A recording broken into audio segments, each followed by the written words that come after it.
भारतीय स्वतंत्रता संग्राम का इतिहास कई ऐसे क्रांतिकारियों की हिम्मत और जज्बे की कहानियों से भरा पड़ा है जिन्होंने देश को स्वराज दिलाने के लिए अपना सर्वस्व न्यौछावर कर दिया। इन्हीं अमर शहीद क्रांतिकारियों में से एक थे सरदार ऊधम सिंह, जिन्होंने जलियांवाला बाग नरसंहार के खलनायक जनरल डायर को मौत के घाट उतारकर अपनी सौगंध को पूरा किया था। जलियांवाला बाग कांड देश के इतिहास में काले अक्षरों से लिखी गई एक दर्दनाक इबारत है।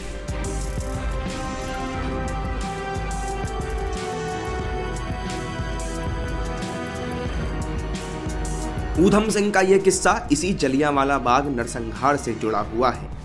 अंग्रेजों के काले कानून रोलेट एक्ट के विरोध में बैसाखी के दिन 13 अप्रैल 1919 को अमृतसर के जलियांवाला बाग में एक शांतिपूर्ण सभा रखी गई, जिसमें शामिल होने के लिए हजारों भारतीय इकट्ठे हुए थे। सभा में भाषण के दौरान ब्रिटिश ब्रिगेडियर जनरल डायर अपनी पूरी फौज लेकर वहां दाखिल हो गया और निहत्थे मासूमों पर गोली चलाने का उसने ऑर्डर दे दिया। इसके बाद जलियांवाला बाग में जो कुछ हुआ उसने पूरे हिंदुस्तान को झकझोर कर रख दिया।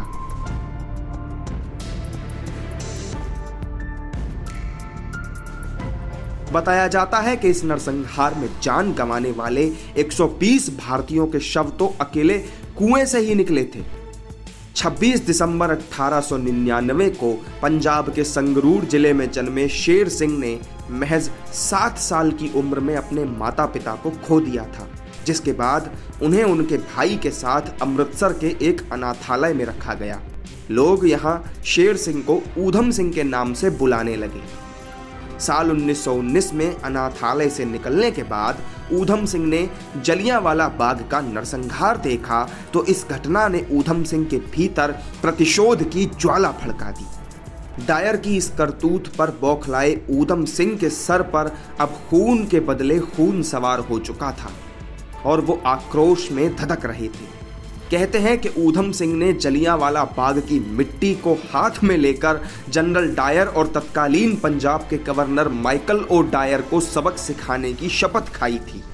साल 1934 में ऊधम सिंह किसी तरह अंग्रेजों को चकमा देकर इंग्लैंड पहुंचने में कामयाब हो गए। इंग्लैंड में ऊधम सिंह ने एक घर किराए पर लिया और जनरल डायर को मारने की तैयारियां करने लगे।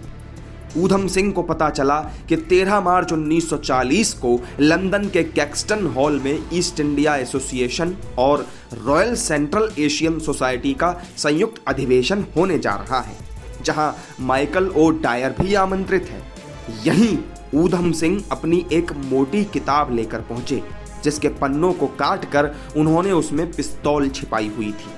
जैसे ही डायर मंच पर पहुंचा, ऊधम सिंह ने ताबड़तोड़ गोलियां बरसानी शुरू कर दी। माइकल ओ डायर का सीना छलनी करने के बाद ऊधम सिंह के सीने में 21 साल से धधकती ज्वाला शांत हो चुकी थी। ऊधम सिंह के इस हमले को देखकर हर कोई सन्न रह गया। 4 जून 1940 को ऊधम सिंह को हत्या का दोषी करार दिया गया और फिर 31 जुलाई 1940 को उन्हें पेंटनविले जेल में फांसी दे दी गई।